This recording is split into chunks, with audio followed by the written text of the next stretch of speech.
for the presentation, I'm going to give you some information on plagiarism.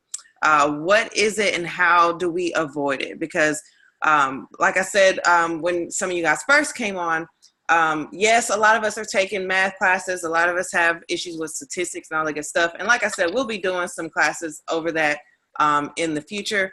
However, a lot of us in our programs, most of us in our programs are going to have to be writing some type of papers of some sort. So this is something that is a huge topic because it has dire consequences. If you guys are caught for plagiarism, a lot of times you can receive anywhere from a 0 on the assignment up to including to being dismissed from the university. So it's something that you guys really need to be careful about. So I'm going to share my screen and then pull up this PowerPoint information for you guys.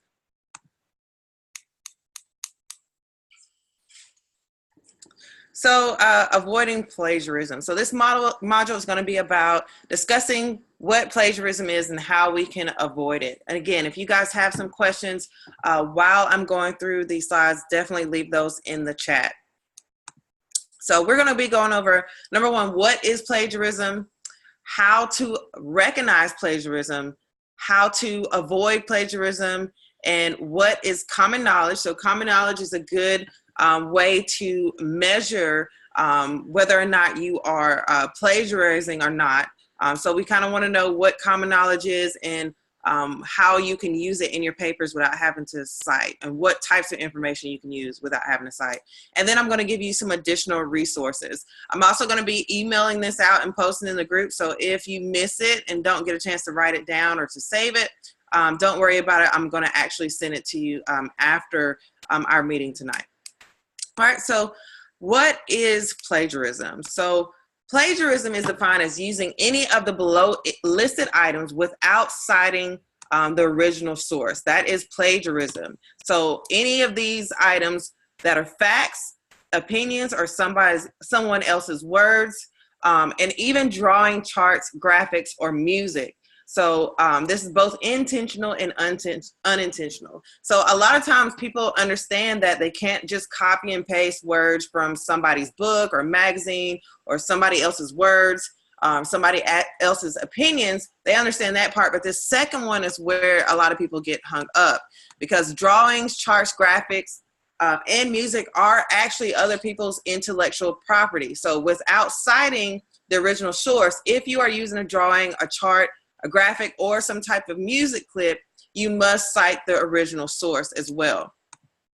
So again, plagiarism is the action or practice of taking someone else's work, ideas, or etc., and passing it off as one's very own. That is called literary theft. That is another word for literary theft. So how to recognize plagiarism.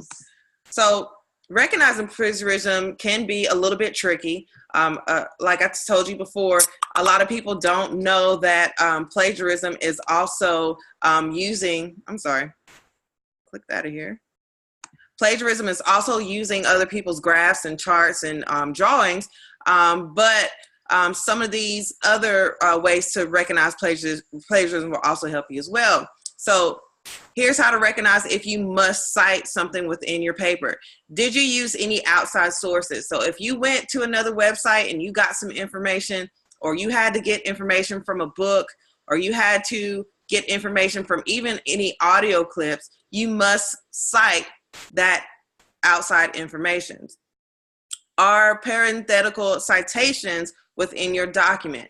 If you do not have in-text citations in your documents from the sources that you use, it is plagiarism. So whether or not you mark in the works cited or the bibliography your sources, if you don't put in-text citations within the document, you will be deemed for plagiarism. And this is a major one as well, because a lot of people think that just because they put the information in the works cited or in the bibliography that they don't have to show in-text citations, but that is not true. And a lot of times people get caught in this way. So sometimes, even when you're not meaning to plagiarize something, if you miss this step here, which is in-text citations, your professor will indeed have to turn you in for plagiarizing. I've seen cases where sometimes the professor will let you go back and revise But if you do that too many times, you might be lucky to get one type of, or one instance of that where the teacher is going to be lenient on you. But if you don't have in-text citations, technically your teacher can turn you in for plagiarism.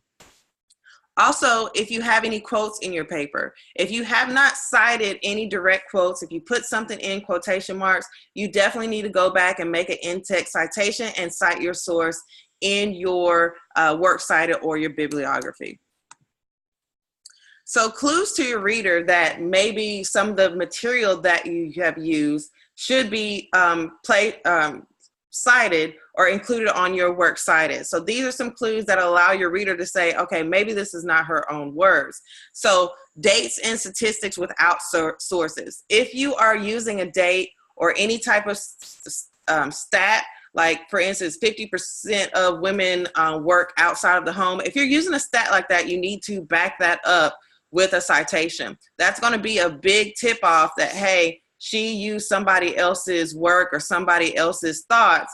And if that is not cited properly, then you will definitely be at risk. Change in writing style. So a lot of times when you are writing at the same college or for the same professors, or you've turned in any type of homework assignments, your teacher will get very familiar with your writing style. So if all of a sudden your writing style switches from one style to the next, then that's going to be a big red flag that, hey, these are not this writer's words here. So if you notice that all of a sudden the writing in your paper becomes very technical and you're not a technical writer, you definitely need to make sure that you have citations there to prevent your teacher from calling you out for plagiarizing it. Also mentioning sources that do not appear on your reference list. So we covered having sites or sources on your reference list, which is your bibliography or your works cited. We've covered that. However, the opposite is also true. If you have references on your reference list and you haven't mentioned those sources within your paper by texting them, or citing them in text, then your teacher is going to wonder, okay, did she really use these sources, or is there some information within the paper that is not cited properly? And that is another way that you will get caught. So you must pay attention to some of those three things. How to avoid plagiarism. Here are some tips that you can use to avoid plagiarism, consequences. So your paper must be, number one, in your own words. So if you are writing a paper, you need to do, as good a job as possible as writing it in your own words. Also, a direct quote from a specific source. If you have a direct quote from a specific source, of course, it needs to be cited and then referenced in your reference page. If you take 3 or more consecutive words from a source, this is a quote and it needs to be cited. So that's a good rule of thumb to use. If 3 or more consecutive words are used, then this is a quote and it must be cited. So make sure that you are paying attention to this, because that's an easy way to get caught as well. It is acceptable to use someone else's documents as a source if the source is, number one, reliable, valid, paraphrased, and cited appropriately. So you can use, again, somebody else's document. You can use, PowerPoint presentations. You can use, journals. You can use all those good things, but they have to be reliable, valid, paraphrased, and the most important, cited appropriately. And if you need help on how to cite things appropriately, there are tons of resources out here for you on APA, MLA, Turbian, and Chicago styles of writing. Effective paraphrasing. So you want to make sure that when you are paraphrasing, you are doing so effectively. So use exact quotes sparingly. So yes, there are some places in your paper where you're going to use some exact quotes, but you don't want to have a whole paper full of exact quotes. You know, it is not acceptable, even if you cite it properly, for you to use a paper that is like 10% your own words and 90% quotes. Those things are very rare. That is a very rare occasion. There are some places where that is appropriate, like for maybe law students. If you're a law student and you're having to pull out, direct quotes to use as far, from the law, that's a different story. But for most of us, using a paper full of direct quotes is going to be a red flag. So summarize a short restatement in your own words.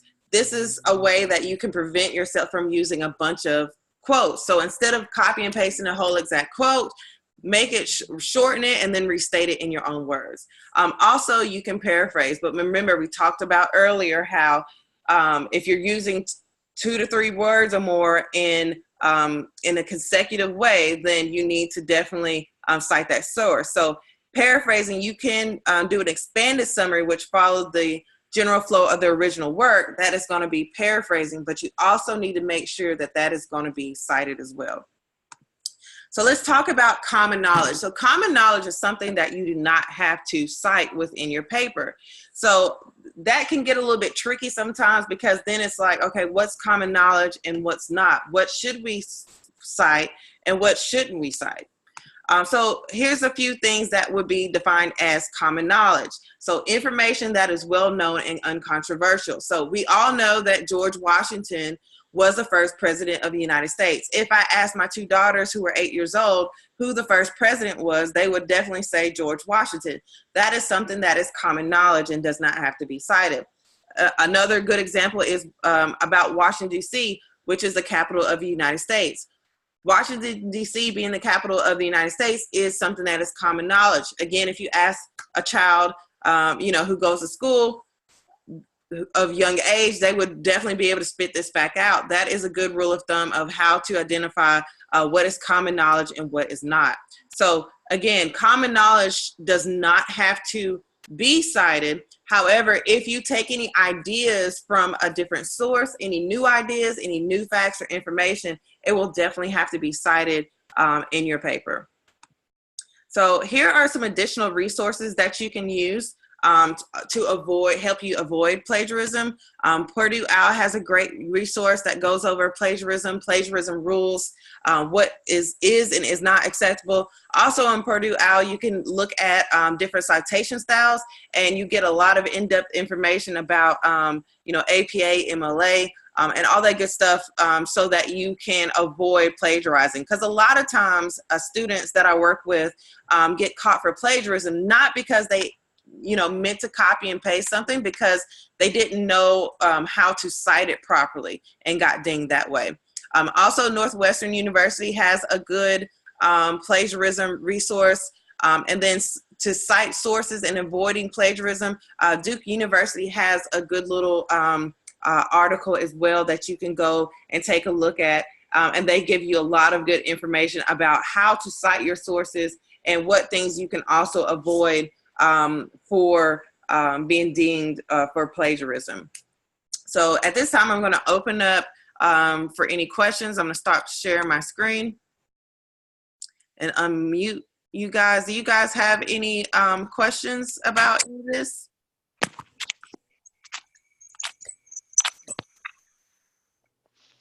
Yes, no? I don't have any questions. No questions? Not right now, no. All right, now. Okay, well, if you do have any questions, No. reach out to me in the group. This was just a short introductory about plagiarism and what it is, how to avoid it. Mm-hmm. However, I will be going more into depth about, reading your Turnitin reports, how to do APA and ML style of writing, and some of the future events that we'll be having within the group. So if you guys have any questions before then, definitely ask them, because it'll be great to include those in our next meetings, and hopefully you guys will be there as well. So if there's nothing else, I will end this. I will also be posting this video on our Back to School Divas YouTube channel. If you haven't already, definitely follow us on our Facebook fan page at Back to School Divas, and we're also on IG as well. I'll be sharing a lot of good information and some of these recordings there as well.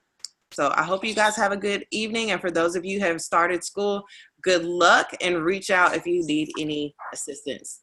Thanks, Thank guys. you. You're welcome.